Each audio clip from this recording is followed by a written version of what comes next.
Hello and welcome dear students. So I am Pratham Jaswal. I am the mathematics mentor. So हम लोग का circle का lecture चल रहा था जिसमें आज हम लोग करेंगे लगभग फोर्थ लेक्चर ऑलराइट। तो इसमें जो पहला जो हम लोग का स्टार्टिंग है वो हम लोग करते हैं हम लोग क्वेश्चन से। तो जरा एक बार क्वेश्चन को पढ़ो तो line 3x plus 7y is equal to 21. Meet the axes at A and B. Find the equation of circle passes through O A B. Where O is origin. पढ़ने में तो कुछ बहुत ज़्यादा कॉम्प्लिकेटेड नहीं लगा, लेकिन करने में क्या कॉम्प्लिकेटेड है बताओ जरा।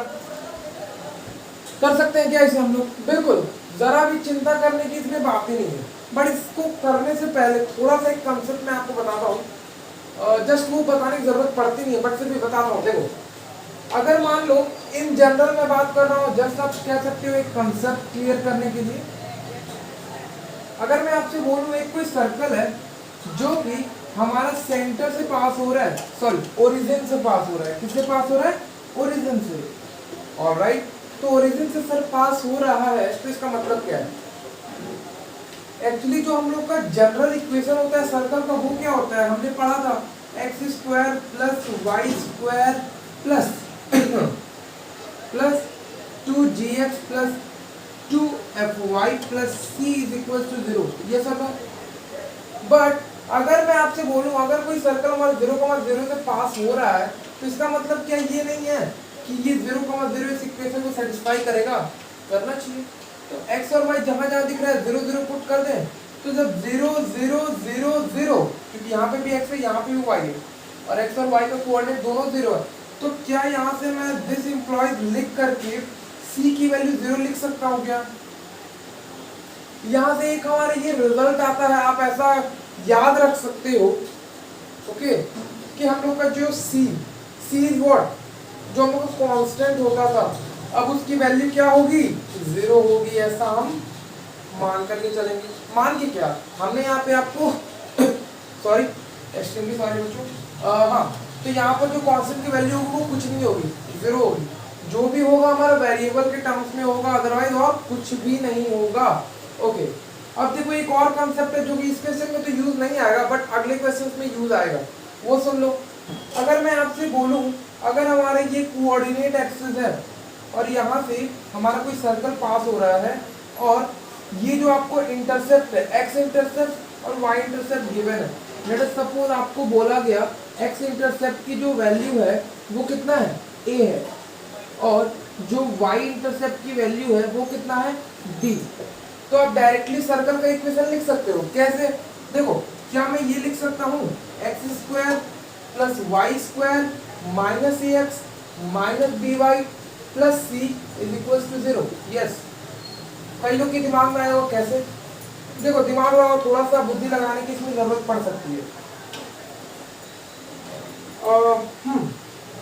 और थोड़ा सा इसको इरेज करते हैं, फिर उसके बाद हम लोग उसको समझाने की कोशिश करते हैं।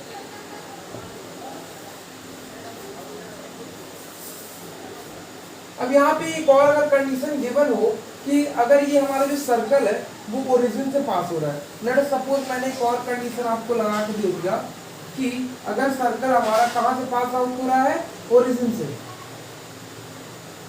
ये हमारा क्या है? ओरिजिन है, और यहाँ से हमारा जो सर्कल है वो पास आउट हो रहा है।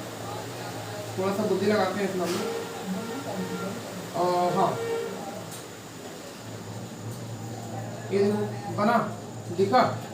तो यहाँ जो हमारा सर्कल है वो ओरिजिन से पास आउट हो रहा है, ऐसा हमें दिख रहा है। तो यहाँ पे जो x इंटरसेप्ट है और जो y इंटरसेप्ट है वो तो हमें गिवन है a और b। तो अगर मैं आपसे बोलूं क्या यही दूरी a कहलाता है? बिल्कुल। क्या यही दूरी b कहलाता है?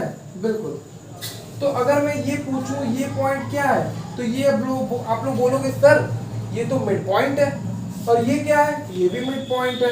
तो मिड पॉइंट का मतलब क्या है? तो उतने तक की ओरिजिन से दूरी कितनी हो जाएगी?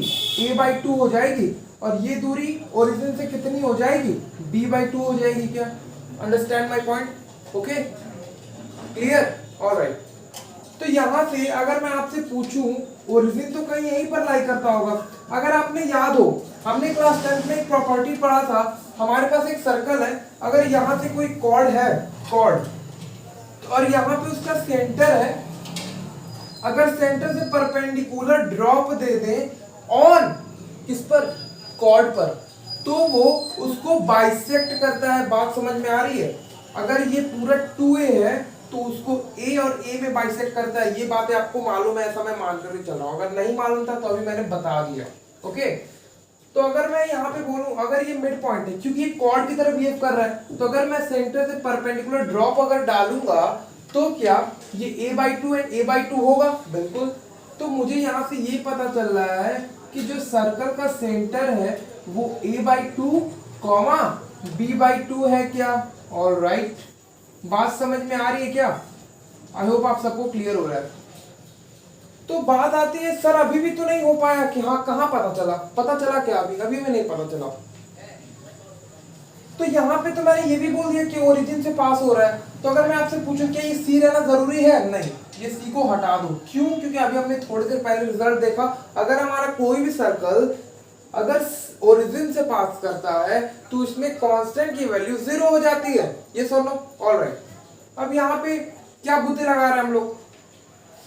यहाँ पे हम लोग कुछ इस तरीके का सोच रहे हैं कि अगर ये a/2 है एंड ये b/2 है तो जस्ट हम लोग इसका इक्वेशन लिखे कैसे? इन जनरल अगर मैं आपसे बात करता हूँ, जैसे कि लिखता हूँ x² + y² + 2gx + 2fy + c = 0, तो उसमें सेंटर का कोऑर्डिनेट क्या -g, -f होता है? यस और नो? यस और ओके, ऑलराइट।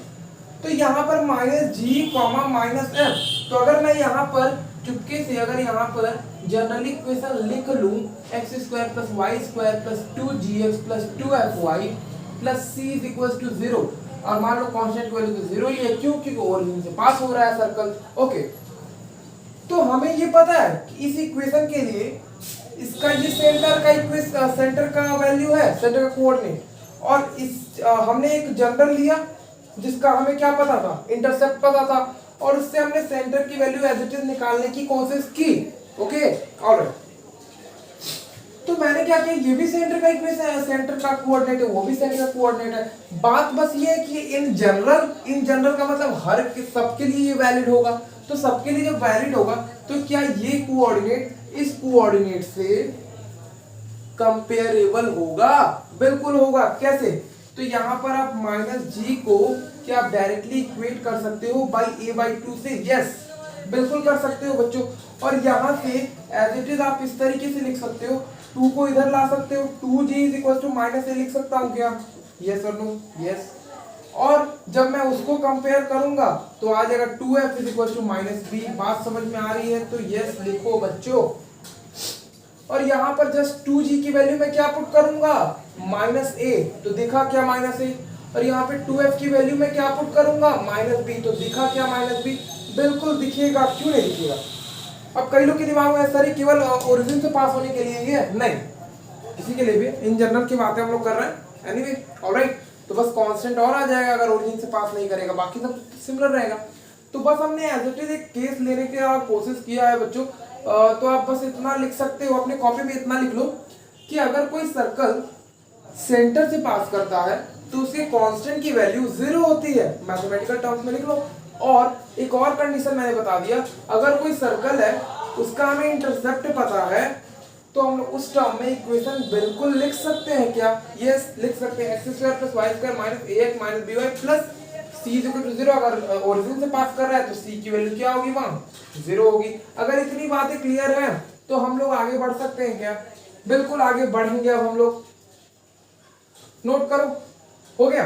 ऑलराइट, तो अब हम लोग आते हैं कुछ इस क्वेश्चन को। अब इस क्वेश्चन को आप इतने कैपेबल तो हो चुके हो कि इसको आप तुरंत कर लो यार, इसको फोड़ दो तुरंत।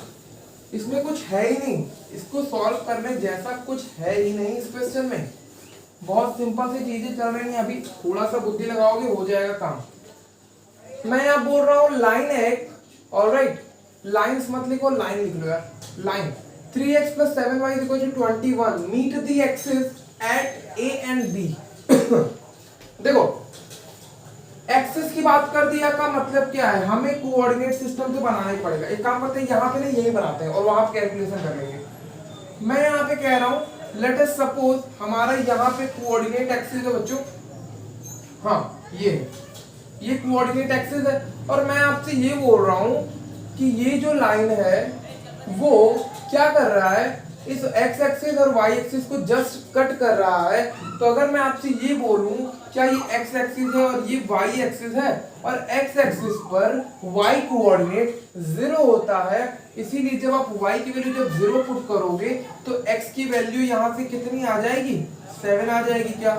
तो यानी जो भी लाइन यहां से पास आउट होगा इसी तरीके का कुछ बनेगा। तो मैं आपको दिखा देता हूं, ये देखो, तो इसका कोऑर्डिनेट कितना हो गया 7, 0।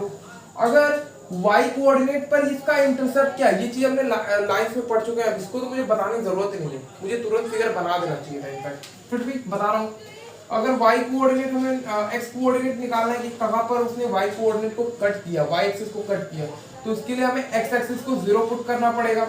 तो y की वैल्यू कितनी आ जाएगी, 3 आ जाएगी। तो यहाँ पर क्या मैं लिख सकता हूँ 0,3, बिल्कुल लिखेंगे बच्चों, क्यों नहीं लिखेंगे। ये जो कोऑर्डिनेट आ गया वो 0,3 आ गया। अब आगे क्या कह रहा है वो सुनो, लाइन इतना meet the axis a and b, तो a and b, okay alright, तो a एंड b को कहां लें, लेट अस सपोज मैंने इसको a ले लिया, इसको b ले लिया, और यहाँ पर क्या बोला जा रहा है, find the equation of circle passes through OAB, और यहाँ पर O क्या है, OAB, ये ओरिजिन है, ऑलराइट। और कोई सर्कल है, कोई भी सर्कल है, यहाँ पे ऐसा नहीं बोला है कि AB उसका डायमीटर होगा वही वाला सर्कल। तो देखो यहाँ से मैं आपको ये कह रहा हूँ, कोई सर्कल है जो इस तीनों पॉइंट से पास हो रहा है। अब कई लोग को चमक गया, कितने लोग को चमका, देखो बताओ जरा, क्या AB इस सर्कल का डायमीटर है या फिर नहीं है। यार बस फिगर देखने से पता चल जाएगा क्या AB हमारा उस सर्कल का डायमीटर है या फिर नहीं है। तो कई लोग का आंसर कुछ भी हम बताते हैं। देखो AB इज द डायमीटर, पूछोगे क्यों, क्योंकि हमें एक बेसिक प्रॉपर्टी पता है सर्कल का, अगर हम एक सर्कल बनाएं और उस पे डायमीटर बनाएं और हम लोग ये देखें कि उसके सरकमफेरेंस पर अगर दोनों से बनाए हम लोग तो कितना एंगल बनता है, 90 डिग्री बन रहा है। और कुछ वैसा ही चीज यहाँ पर भी देखने को मिल रहा है। यहाँ पर कोई भी, लेट सपोज हमें नहीं पता था ये क्या है, हमने मान लिया कोई कॉर्ड, लेट सपोज कोई कॉर्ड था, लेकिन जब हमने यहाँ पे देखा कि इसके एंड पॉइंट को जब हमने इसके सरकमफेरेंस पर लाए, सरकमफेरेंस मतलब कोई भी पॉइंट, और यहाँ पे मिलाए, तो ये तो 90 डिग्री है ना, क्योंकि ये तो कोऑर्डिनेट एक्सिस तो 90 डिग्री पे ही होते हैं। यानी यहाँ से प्रूफ हो गया, ये तो तभी होता है जब ये कंडीशन होता है ना, डायमीटर वाला केस, यानी यहाँ से प्रूफ हो गया। तो क्या मैं यहाँ पर दिस इंप्लॉयज करके लिख सकता हूँ AB is a diameter, yes और नो, कितने लोग को चमका। आई होप आप सबको समझ में आ गया होगा। देखो ये सब चीजें आपको देगा नहीं कि AB एक डायमीटर की तरह बिहेव कर रहा है उसके बाद हम सॉल्व करेंगे, नहीं यार कुछ नहीं देता है, जस्ट एक बेसिक सा आपको एक आइडिया दे देगा कि हाँ ये करना है, और आपको खुद ही पता करना रहेगा कि AB एक डायमीटर है कि कॉर्ड है कि टेंजेंट है कि नॉर्मल है कि पता नहीं क्या क्या है। ऑलराइट, तो इतना सब बेसिक अंडरस्टैंडिंग अपने क्वेश्चन के साथ साथ लेते चलो कि कैसे क्वेश्चंस को करें, एक्चुअली हम लोग क्वेश्चन को कैसे प्रोसीड करें। ओके ऑलराइट, तो ये पता चल गया कि हाँ AB आपको क्या है, डायमीटर है।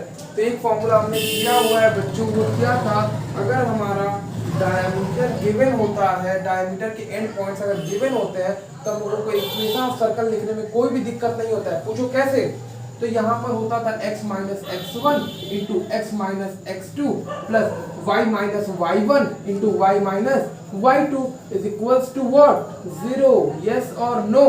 ओके, अब यहाँ पर x1 की वैल्यू क्या है, एक 0 है और एक 7 है, तो लेट अस सपोज मैं यहाँ वाला 7 मान लेता हूँ, उसको 0 अगर मान लेंगे तो ये आ जाएगा, प्लस y माइनस 1 को 0 ले लो और 1 को क्या ले लोगे, y माइनस y2 कितना है बच्चों, 3 है, इज इक्वल्स टू करके आप 0 लिख सकते हो।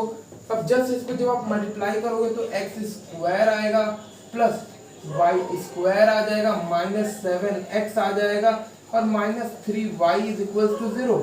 ऑलराइट, तो यहाँ पे भी देखो जो हम लोग का इक्वेशन निकला है, क्या उसमें कोई कांस्टेंट पार्ट है, नहीं है। क्यों नहीं है, क्योंकि ये सर्कल हमारा ओरिजिन से पास कर रहा है। तो क्या वो हमारा जो रिजल्ट आया था वो क्या बेनिफिशियल था, बिल्कुल था। अगर हमें पता चल जाता है कि हाँ भाई ओरिजिन से पास करता है, तब तो हमारा थोड़ा सा लगता है ना कि हाँ यार क्वेश्चन हमने जो प्रोसीड किया है वो सही है। पूछो कैसे, क्योंकि यहाँ पे भी वही बोल रहा है कि भैया वो ओरिजिन से पास हो रहा है, तो ओरिजिन से पास हो रहा है तो यहाँ पे जो हमने इक्वेशन को देखा तो कांस्टेंट की वैल्यू 0, तो कुछ सिमिलैरिटीज दिखी। हाँ यार चलो ठीक है, कांस्टेंट की वैल्यू 0, और ऐसा तभी होता है जब हमारा सर्कल ओरिजिन से पास होता है। यस और नो?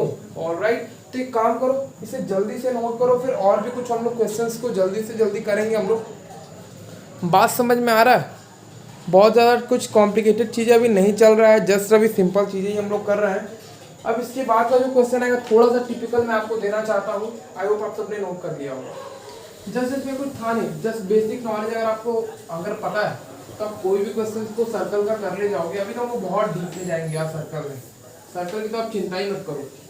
और कभी टाइम मिलेगा तो पेयर ऑफ स्ट्रेट लाइंस जो बचा हुआ है वो भी मैं पढ़ा दूंगा, कुछ बहुत ज़्यादा उसमें है नहीं, जस्ट थोड़ा सा टाइम लगेगा उसमें। हाँ, इसका पैरामेट्रिक इक्वेशन लिखना है आपको। मैं क्वेश्चन लिखूंगा नहीं, जस्ट मैं ये लिख दे रहा हूँ, x square plus y square minus 6x minus 4y, नहीं हाँ plus 6x minus 4y minus 12 is equal to 0। आपको इसका पैरामेट्रिक इक्वेशन लिखना है। लिख लोगे क्या? तो हमें इन जनरल का याद है कि पैरामेट्रिक इक्वेशन होता था sir x is equal to h plus a cos theta, होता था क्या? cos theta. और यहाँ पर जो y की वैल्यू हुआ करती थी वो होती थी k plus a sine theta, याद है क्या? ऑलराइट, तो हमें यहाँ पर h और k यही पता होना चाहिए। तो क्योंकि h और k क्या है? सेंटर का कोऑर्डिनेट था, तो पहला जो हमारा काम होगा वो तो हम लोग फाइंड करेंगे कि h की वैल्यू है क्या। इसका मतलब समझते हो ना, ये इक्विवेलेंट हम लोग कहते हैं। अगर ये नहीं समझ में आ रहा है तो इस तरीके से लिख लो h। ऑलराइट, तो कैसे निकालोगे? हाँ, सेंटर का x कोऑर्डिनेट कैसे निकालते थे? x के कोएफिशिएंट को 2 से डिवाइड करेंगे एंड माइनस लगा देंगे, तो h के जस्ट यहीं से डायरेक्ट निकाल देते हैं हम लोग। क्या हो जाएगा? -3,2 हो जाएगा। देख लो जरा, फिर y के कोऑर्डिनेट को 2 से डिवाइड करके हमने क्या किया? माइनस लगा दिया, तो वो आ गया। तो h और k की वैल्यू तो पता चल गई। चलो ठीक है भाई। अब यहाँ पर बात आती है a क्या था? रेडियस था। ये सब चीजें याद रखो कि a की वैल्यू क्या हुआ करती थी? Radius. Radius is what? g square plus f square. g is what? 3 आया था ना, 3 3 या 9, और f इज व्हाट? -2, तो ये आ जाएगा 4 माइनस कांस्टेंट वैल्यू कितना है? 12 है ना, -12, तो यहाँ +12 हो जाएगा 5 आएगा। देखो जरा 5 आएगा क्या? बिल्कुल। तो रेडियस की वैल्यू 5 पता चल गई। तो क्या x is equals to -3 plus 5 cos theta लिख सकते हो, और y की वैल्यू क्या लिख सकते हैं हम लोग? Minus 2 plus 5 sine theta. और यही हमारा क्या है? Parametric equation of circle. Circle का पैरामेट्रिक इक्वेशन लिखना क्या कोई टफ बात है? नहीं, जस्ट हमें क्या याद रखना है कि h, k कैसे निकालते हैं, रेडियस कैसे निकालते हैं, तो बस पुट करना है ना यार। उसके बाद क्या करना है? इसका जस्ट सिंपल से चीजें हैं, वही हमें करना था। आई होप आप सबने नोट कर लिया होगा बच्चों। कुछ और भी क्वेश्चन हम लोग करते हैं, एक क्वेश्चन और करते हैं। एक क्वेश्चन आपको मैं होमवर्क दे दूंगा। एक क्वेश्चन और करते हैं, थोड़ा सा बेहतरीन क्वेश्चन है, वो भी दिमाग करना पड़ेगा उसको भी। जस्ट अपना ब्रेन आप ओपन रखो, बाकी सारी चीज आपको समझ में आ जाएगी, इतनी मेरी गारंटी आपसे। Alright, find the equation of circle which passes through origin and make intercept equal to 2 and 3। ये तो तुरंत बना लोगे यार, ये दूं क्या? ओके, दे देता हूँ आपको एक क्वेश्चन, होमवर्क दे दूंगा मैं आपको बाद में। Find the equation of circle. एक मिनट, एक काम करता हूँ, यहाँ पे जस्ट आपको बोला जा रहा है इक्वेशन की इक्वेशन बता दो। इक्वेशन क्वेश्चन मार्क, और आपको x इंटरसेप्ट दिया हुआ है। x इंटरसेप्ट कितना दिया हुआ है? 2, एंड y इंटरसेप्ट कितना दिया हुआ है? 3। ऑलराइट, और आपको क्या बताना है? हाँ, इक्वेशन बताना है, तो बता लोगे क्या? और वो ओरिजिन से पास हो रहा है, और यहाँ पर ये भी एक कंडीशन बोल दिया गया कि भैया वो ओरिजिन से पास हो रहा है, मतलब c की वैल्यू 0 है, तो निकाल लोगे। जस्ट बेसिक सा चीजें क्या करना होगा यार? X square plus y square minus ax था ना, तो 2x minus 3y is equals to 0। Yes और नो? तो हो तो गया, यही तो करना था। तो अब इसमें भी मैं कराऊंगा? नहीं यार, ये सब चीजें अगर मैं कराऊंगा तो आप क्या करोगे? आपको ही कुछ करना चाहिए कि नहीं? बिल्कुल। तो इसे भी कर लिया हमने, कुछ बहुत ज़्यादा था नहीं, लिखने लायक कुछ था नहीं ना, इसलिए नहीं लिखाऊंगा। अब देखो हम लोग कुछ कंसेप्ट कर लेते हैं, फिर एक क्वेश्चन लास्ट में मैं आपको एक होमवर्क के लिए दे दूंगा। कंसेप्ट अब हम लोग ये करेंगे, position of point with respect to circle, किसी पॉइंट का position with respect to circle. अभी मैं जो डिस्कस करने जा रहा हूँ जस्ट इसको ध्यान में रखना, क्योंकि इस पे बेस कंपटीशन में एंड बोर्ड्स में जो आपके स्कूल एग्जाम्स में से क्वेश्चन जरूर आते हैं। तो देखो यहाँ पर जस्ट आप हेडिंग पहले लिख लो कि मैं क्या बोल रहा हूँ। लिखो position of a point with respect to a circle. आपको एक सर्कल के रिस्पेक्ट में पॉइंट का पोजीशन बताना, तो कोई दिक्कत नहीं, कर लेंगे हम। कैसे? देखो देखो दिमाग लगाना। इस चीज को करने से पहले मैं आपको थोड़ा सा बेसिक नॉलेज देना चाहूंगा।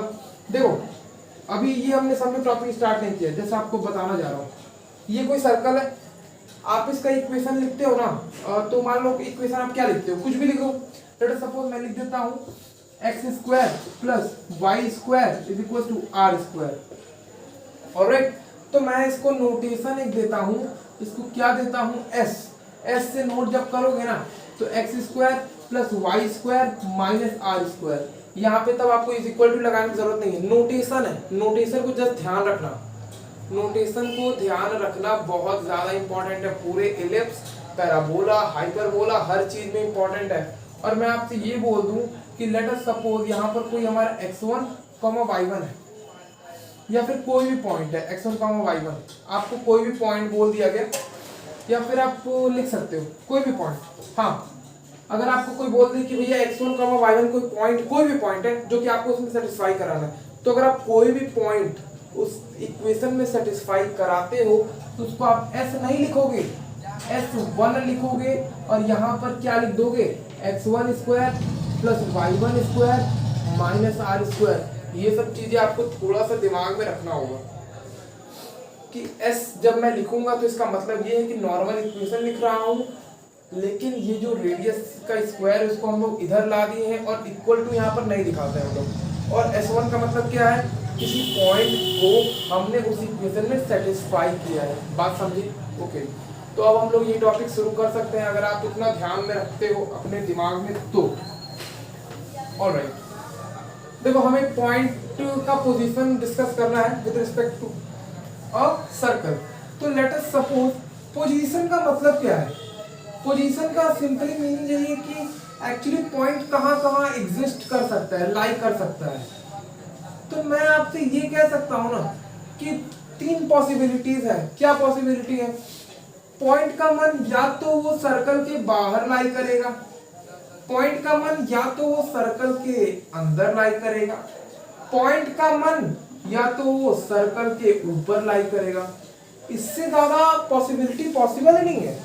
There are 3 possibility, only 3 possibilities exist. Alright, या तो सर्कल के अंदर कोई पॉइंट लाई कर दे, या तो उसके ऊपर लाई करेगा, या तो उसके बाहर होगा। इससे ज्यादा कोई पॉसिबिलिटी नहीं बन सकती। अगर कुछ दिमाग में आ रहा है तो उसको उड़ा दो।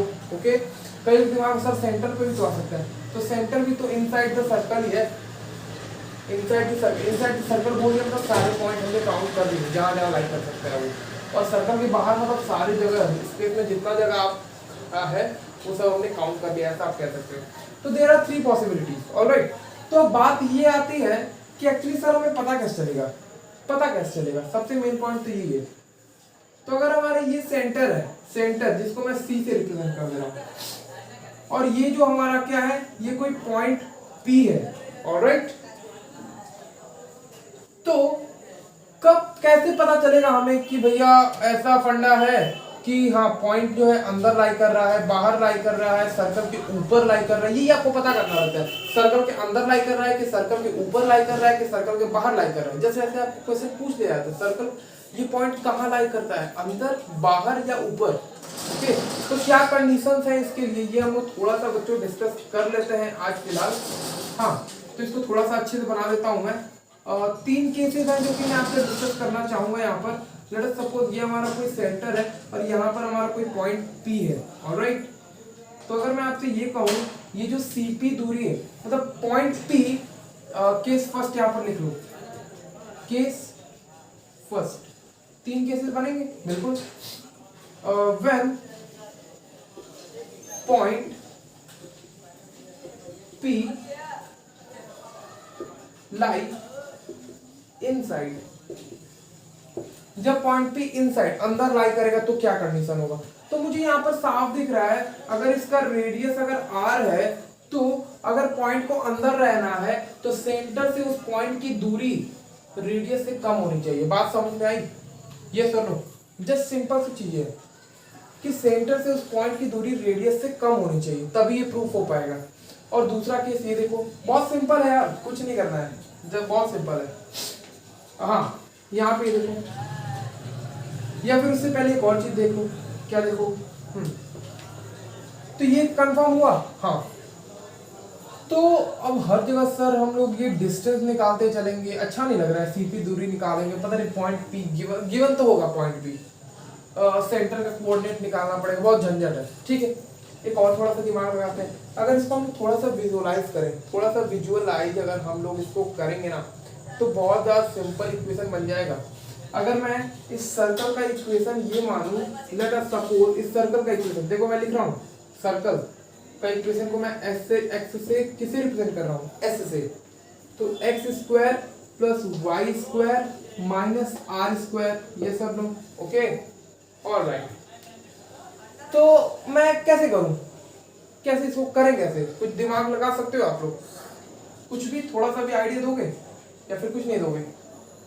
ऑलराइट, कुछ मैं ही करता हूं इसमें एक्चुअली हम लोग कर क्या सकते हैं, ये जो पॉइंट का कोऑर्डिनेट है, लेट सपोज मैं इसको नाम दे देता हूं x1, y1। ऑलराइट, जब आप इसमें सेटिस्फाई करोगे इस पॉइंट को, लेट सपोज जब मैंने इसको सेटिस्फाई किया, इस पॉइंट को इसमें मैंने सेटिस्फाई किया, तो मैं उस बारे में थोड़ा सोच रहा हूं। ऑलराइट, तो जब मैं पुट करूंगा ना तो S1 क्या आ जाएगा? x1 square plus y1 square minus r square. ध्यान से समझो, बहुत ज्यादा इंपॉर्टेंट चीजें चल रही हैं। जब आप ये पॉइंट को उसमें पुट करोगे तो क्या मैं S1 लिख सकता हूं? बिल्कुल लिख सकता हूं। ऑलराइट, अब यहाँ पे बात ये आ रही है ना कि हम लोग जस्ट ये सेंटर का कोऑर्डिनेट हमने ओरिजिन लिया है, क्यों? क्योंकि हमारा सर्कल का इक्वेशन ये है। तो क्या मैं यहाँ पर ये लिख सकता हूँ, सर्कल का जो सेंटर है वो 0,0 है। और अगर मैं आपसे ये बोलूँ, अगर मैं आपसे इन दोनों को अभी मैं साइड में रख करके ये बोलूँ कि जो CP का दूरी है वो क्या हो जाएगा, तो x1 स्क्वायर, देखो लिखो तो जरा, x1 square plus x1 square minus 0 का whole square plus y1 minus 0 का होल स्क्वायर, तो इनडायरेक्टली तो यही आ जाएगा, is equals to what? Is equals to क्या हुआ करता था, याद है क्या आपको? नहीं याद है? इज इक्वल्स टू मत लिखो यार, यही तो दूरी होगा, और कुछ दूरी होगा क्या? हाँ, कई लोग कहेंगे सर ये होगा, बिल्कुल होगा। तो अब यही कंडीशन मैं लगा रहा हूँ, CP is less than R, यही कंडीशन है। या फिर आपको हो तो मैं यहीं पर लिख देता हूँ, रूट x1 का स्क्वायर प्लस y1 का square is less than R वाला कंडीशन है। तो अगर मैं यहाँ से आपको कहूँ कि अगर मैं रूट को हटा दे रहा हूँ तो x1 square plus y1 square is less than R square, R है क्या? यस और नो? और यहाँ से मैं आपको ये बोल रहा हूँ कि late us suppose R square को मैंने जस्ट लेफ्ट साइड अगर लेते आऊँ तो x1 square plus y1 square minus R square is less than 0 होगा क्या? Is less than 0। तो अगर मैं आपको यहाँ पे थोड़ा सा गौर कराऊँ तो क्या यही चीज S1 है, x1 square plus y1 square minus R square? Yes. तो यहाँ से मैं इनडायरेक्टली दिस इंप्लॉइज करके ये लिख सकता हूँ कि अगर पॉइंट को इनसाइड द सर्कल लाई करना है तो डायरेक्टली हम लोग ये रख सकते हैं S1 की वैल्यू लेस देन 0 होनी चाहिए। ये सब अब देखो उसमें तो कुछ, उसमें कोई झंझट नहीं है, उसमें कोई झंझट नहीं है यार। आपको सर्कल का इक्वेशन दिया होगा, आपको उस पॉइंट के बारे में पूछेगा क्या वो पॉइंट उस सर्कल के अंदर लाई करता है, बाहर लाई करता है या उसी पर लाई करता है, तो उसमें क्या करेंगे? उस सर्कल में हम लोग जस्ट वो पॉइंट पुट कर देंगे। ये पॉइंट S1 क्या है? S1 हमने क्या लिखा कि उस पॉइंट को हमने जस्ट सेटिस्फाई कर दिया x1 y1 को। तो अगर वो x1 y1 जब हमने सेटिस्फाई कर दिया और वो 0 से छोटा आ रहा है तब वो पॉइंट कहां पर लाई करेगा? सर्कल के अंदर लाई करेगा। बात समझ में आई? ओके। अब जब एक मैंने बता दिया उसके बाद तो कुछ करना ही नहीं था ना, उसके बाद कुछ करना था क्या? इसे जल्दी से नोट कर दो। फिर केस सेकंड की हम लोग बात कर लेते हैं यहाँ पर केस सेकंड में हम लोग कुछ और भी चीजें देखेंगे। इसमें हम लोग क्या देखेंगे कि पॉइंट भैया अगर उस पर लाई करे, पॉइंट अगर इस पर लाई करे तो उसमें क्या करना होगा कि जो सीपी का जो दूरी हो वो आर के जैसे वो बराबर कर देंगे। तो जहाँ लेस देन दिख रहा है ना वहाँ इक्वल आ जाएगा। तो यहाँ S1 की वैल्यू इक्वल टू 0 हो जाएगा। बात समझ लो, जिसको नहीं समझ में आ रहा है अभी समझ में आ जाएगा, थोड़ा सा सब्र रखो बस। या फिर एक काम करता हूँ यहीं पर लिख के आपको बता देता हूँ केस सेकंड और केस थर्ड भी। हाँ, तो ये तो हमने जस्ट अभी केस फर्स्ट देखा जहाँ पे मैंने ये देख लिया कि S1 की वैल्यू लेस देन 0 होना चाहिए। तो बात समझ में आई, क्योंकि थोड़ा सा कॉम्प्लिकेटेड चीजें चल रही हैं बट फिर भी समझ सकते हो आप, इतना भी कॉम्प्लिकेटेड नहीं चल रहा है। तो यहाँ पर केस 2 देखो, when point P lie outside लिख लो, पहले आउटसाइड का कर लो। आउटसाइड अगर यहाँ पर मैंने लिख दिया आउटसाइड दिस सर्कल, अब दिस सर्कल मैं नहीं लिखूंगा। तो यहाँ पर अगर कोई point P, late us suppose ये हमारा सर्कल है, हाँ, और यहीं पर यहाँ पर कोई पॉइंट P लाई कर रहा है, तो जस्ट आप इसको मिलाओगे, ये दूरी R से छोटा होगा कि बड़ा होगा, CP रेडियस से बड़ा होगा कि छोटा होगा, बड़ा होगा। तो यहाँ पर क्या मैं डायरेक्ट एक कंडीशन लगा सकता हूँ, CP is greater than R, yes और नो। और वही चीज मैं यहाँ पर लिखूंगा, CP की वैल्यू तो यही होगी, वो थोड़ी चेंज होगा, और रेडियस की वैल्यू तो R स्क्वायर में ये तो चेंज हो जाएगा। और उसके बाद यहाँ जो लेस देन है वो वहाँ पर ग्रेटर देन टाइम में दिखेगा। तो यहाँ पर S1 लेस देन 0 आ रहा है ना, तो यहाँ पर दिस इंप्लॉइज करके आप लिख सकते हो S1 ग्रेटर देन 0 आना चाहिए। और यहाँ पर मैं केस थर्ड आपके सामने लूंगा, उसमें मैं ये लिख रहा हूँ when point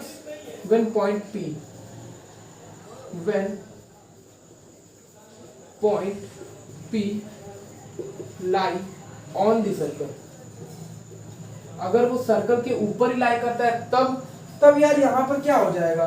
तो अगर सर्कल के ऊपर ही लाई करता है तो जब आप CP को मिलाओगे तो क्या CP रेडियस के बराबर होगा, बिल्कुल। तो यहाँ पर मैं CP को जस्ट रेडियस के बराबर लिख दूंगा, और उसके बाद एज इट इज मैं यही चीज लिखूंगा, लेस देन की जगह क्या आ जाएगा, इक्वल आ जाएगा।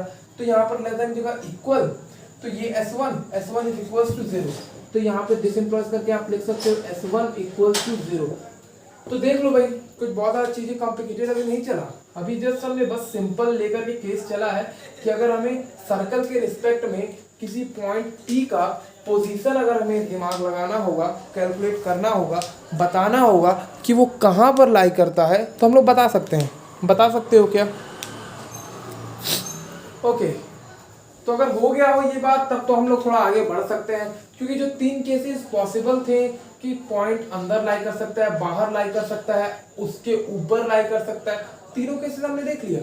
अब अगर हमें पता करना रहेगा कि पॉइंट बाहर लाई करता है तो जस्ट हम लोग उसी सर्कल की इक्वेशन में पुट कर देंगे और देखेंगे अगर उसकी वैल्यू ग्रेटर देन 0 आती है तो बाहर लाई करता है, अगर उसकी वैल्यू लेस देन 0 आती है तो अंदर लाई करता है, अगर उसकी वैल्यू इक्वल टू 0 आती है तो उसी के ऊपर लाई करता है। क्या हम लोग ये कंक्लूजन निकाल सकते हैं? बिल्कुल। ओके, तो आई होप आप सबने नोट कर लिया होगा। तो देखो और भी कुछ चीजें आती हैं, जैसे कि आता है position of a point with respect to a line, position of a point with respect to a line.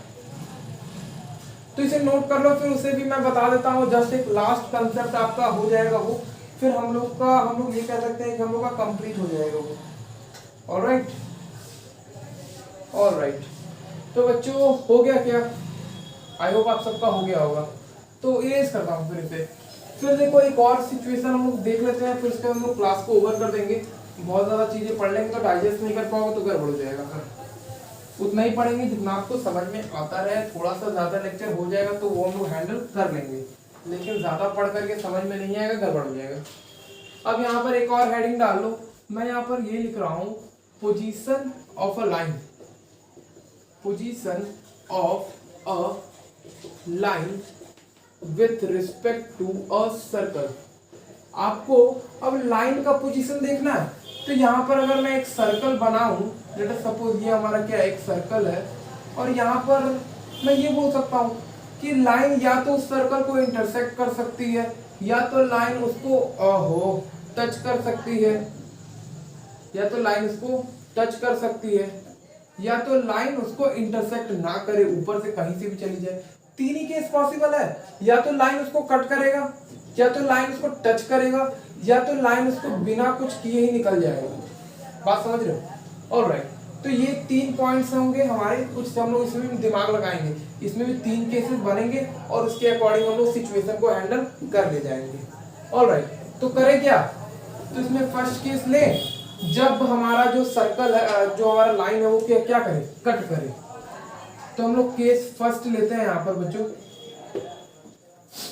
When line cut the circle, cut the circle, जब लाइन हमारे सर्कल को क्या करेगा, कट करेगा। ऑलराइट, तो हाँ, यहां पर हमारा ये सर्कल हम इस तरीके से बनाएंगे, इस तरीके से बनाएंगे, और यहां पर वो क्या कर रहा है, जस्ट उसको कट कर रहा है।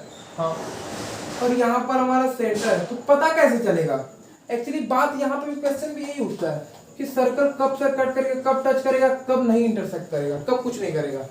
तो देखो ये वही यहाँ पर हम लोग देख रहे हैं, अगर हम लोग जस्ट इससे परपेंडिकुलर दूरी की हम लोग बात करें, परपेंडिकुलर डिस्टेंस, और ये उसका रेडियस हम लोग मान लेते हैं स्मॉल r है, और ये हमारा सेंटर है, और इस पे जस्ट हमने जहाँ पर परपेंडिकुलर डाला है, और इस पॉइंट को आप बोल सकते हो P या फिर परपेंडिकुलर डिस्टेंस बोल दो। परपेंडिकुलर डिस्टेंस अगर हमारा रेडियस से छोटा होता है तो हमारा जो लाइन होता है वो उस सर्कल को इंटरसेक्ट करेगा। अगर हमारा परपेंडिकुलर डिस्टेंस, जैसे कि यहाँ पे देखो परपेंडिकुलर डिस्टेंस क्या है, यही तो है, वो रेडियस से छोटा है क्या? हाँ। और दूसरा केस हम लोग का ये हो सकता है कि जस्ट उसको टच अगर कर रहा है, तो अगर इस सेंटर पॉइंट से इस पर हम लोग परपेंडिकुलर ड्रॉप डाल दें तो क्या उसका परपेंडिकुलर डिस्टेंस रेडियस के बराबर होगा? बिल्कुल। तो ये हमारा वो केस हो जाएगा। और एक केस और हो सकता है कि अगर हमारा सर्कल यहाँ पर है, उसके जस्ट ऊपर से यहाँ से सर्कल अगर गुजरे तो क्या कंडीशन हो सकता है? तो ये हो सकता है कि भाई यहाँ से अगर हम उसको परपेंडिकुलर ड्रॉप डाल दें फिर से अगेन, तो उसका जो परपेंडिकुलर दूरी है वो उसके सर्कल की जो रेडियस है उससे बड़ा होगा। यही 3 कंक्लूजन होंगे और कुछ नहीं होगा। और जस्ट इसके आगे हम लोग प्रोसीड करेंगे ना, तो हम लोग का रिक्वायर्ड आंसर आ जाएगा।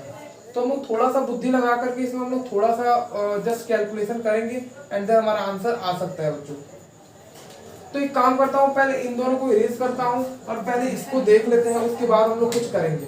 ऑलराइट, तो हमें अगर जब पॉइंट के बारे में पूछ रहा था तो हमें पॉइंट का कोऑर्डिनेट तो पता था ना, और वैसे यहाँ पर हमें क्या बोला जा रहा है, लाइंस की पोजीशन के बारे में। तो आपको लाइंस का इक्वेशन पता होगा। क्या पता होगा? लाइंस का इक्वेशन। तो अगर मैं आपसे ये बोल रहा हूँ लाइन का इक्वेशन अगर ये है y = mx प्लस c, तो अगर मैं y को जस्ट उधर लेता जाऊं तो क्या मैं लिख सकता हूं mx minus y plus c = 0? बिल्कुल लिख सकता हूं। और ये जो हमारा सर्कल का इक्वेशन है, इसको मैं क्या लिख रहा हूं, x² प्लस y² = r²। इसका मतलब क्या है कि उसका जो सेंटर है वो ओरिजिन पर ही लाई कर रहा है। ऑलराइट, और इस पॉइंट को आप बोल सकते हो P। ओके, तो ये हम लोग कौन सा केस ले रहे हैं, इंटरसेक्टिंग वाला। तो मैं क्या यहाँ पर बोल सकता हूँ, जो परपेंडिकुलर डिस्टेंस आएगा, परपेंडिकुलर डिस्टेंस वो रेडियस से छोटा होगा। तो परपेंडिकुलर डिस्टेंस क्या हम लोग लिख सकते हैं? बिल्कुल, हमें इसका इक्वेशन पता है और इस पॉइंट से ही तो निकालना है, और इस पॉइंट का जो कोऑर्डिनेट है वो तो 0,0 है। तो परपेंडिकुलर डिस्टेंस क्या हो जाएगा, अगर जिसको याद होगा तो वो तुरंत लिख लेगा, अपॉन रूट में m² प्लस 1, और यहाँ पर हमारा लगा होता है मॉड, और लेस देन व्हाट, r की वैल्यू क्या आप लिख सकते हो, r ही लिख लो। और यहाँ पर क्या मैं इसको कैलकुलेट करके लिख सकता हूँ, मॉड ऑफ c, और इसको मैं अगर रूट लगा है और मॉड लगा है, तो रूट का मतलब क्या होता है कि उसके अंदर वाला क्वांटिटी हमेशा पॉजिटिव होगा। पर मॉड का मतलब क्या है, मॉड का मतलब भी तो पॉजिटिव, मतलब 2 ठे लगाने का क्या मतलब, एक ही लगाते हैं, दोनों का मतलब तो वही है कि पॉजिटिव। रूट का मतलब अंदर क्या है, पॉजिटिव, तो बाहर जब निकलेगा तो वो भी पॉजिटिव ही होगा। ऑलराइट, तो यहाँ पर मैं ये डायरेक्टली लिख देता हूँ कि r रूट में m² प्लस 1। ओके, तो यहाँ मॉड c पे ये हमारा कंडीशन आ गया। अब जब हम लोग मॉड का प्रॉपर्टी यूज करेंगे तो जब मॉड हटेगा ना तो क्या ये आ जाएगा, r रूट में m² प्लस 1, और यहाँ पर क्या हो जाएगा r root m square plus 1, लेकिन बस यहाँ माइनस आ जाएगा। अगर आपने मॉड का प्रॉपर्टीज पढ़ा हुआ है, मैंने पढ़ाया हुआ है, जिसने नहीं देखा है वो जाकर के देख सकता है। फंक्शंस में हमने बहुत डिटेल में डिस्कशन किया है इस चीज का। ओके, ये कौन सा केस था? ये वो केस था जब लाइन हमारा सर्कल को कट करेगा। ऑलराइट, अब हम लोग सेकंड केस की हम लोग यहाँ पर बात कर सकते हैं बच्चों, या फिर इस चीज को मैं यहीं पर लिख दूं क्या? यहीं पर लिख देते हैं। अगर आपको देखिए तो मैं यहीं पर लिख देता हूँ बच्चों, c की जो वैल्यू है वो r root m square plus 1, लेकिन माइनस के साथ, और यहाँ पर क्या होना चाहिए r root m square plus 1। इसको जस्ट आप रिजल्ट की तरह याद रखो, बहुत ज्यादा इंपॉर्टेंट है। कल के लेक्चर में इस पे क्वेश्चन मैं करा दूंगा। और यहाँ पर हम लोग केस सेकंड देख लेते हैं। यहाँ पर हम लोग केस सेकंड थोड़ा सा देख लेते हैं, जस्ट सेशन हम लोग का एंड पे है। Case second, when line touch, जब हमारा लाइन क्या करेगा सर्कल को टच करेगा, तब क्या होगा? तब जो हम लोग का क्या होगा, ये जो परपेंडिकुलर डिस्टेंस है सॉरी बच्चों, ये देखो, ये जो परपेंडिकुलर डिस्टेंस होगा वो क्या होगा रेडियस के बराबर होगा। तो यहाँ पर फिगर में नहीं बनाता हूँ, आप जस्ट इमेजिन कर सकते हो। तो परपेंडिकुलर डिस्टेंस तो यही होगा, बस यहाँ लेस देन की जगह इक्वल टू आ जाएगा क्या, और यहाँ पर लेस देन की जगह इक्वल टू आएगा। तो यहाँ पे मैं एज इट इज लिख सकता हूँ मॉड सी की वैल्यू इक्वल टू होना चाहिए किसके, r root m square plus 1। Alright, okay. और ये जो मॉड हटेगा तो प्लस माइनस आप लगा सकते हो, तो बोले तो मैं लगा दूं, अगर नहीं लगाना है तो वो भी प्लस माइनस लगा दूं।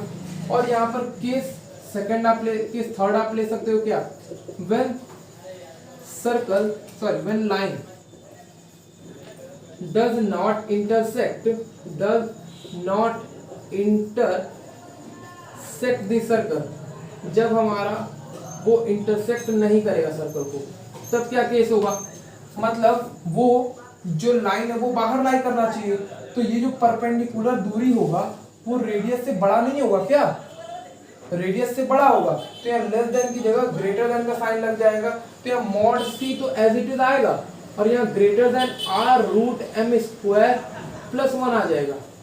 और यहाँ पर जब मॉड हटेगा तो यहाँ पर सी और ये इस तरह से, और यहाँ आर हो जाएगा एम स्क्वायर प्लस 1, और यहाँ पर माइनस हो जाएगा minus r m square plus 1। दिख रहा है क्या?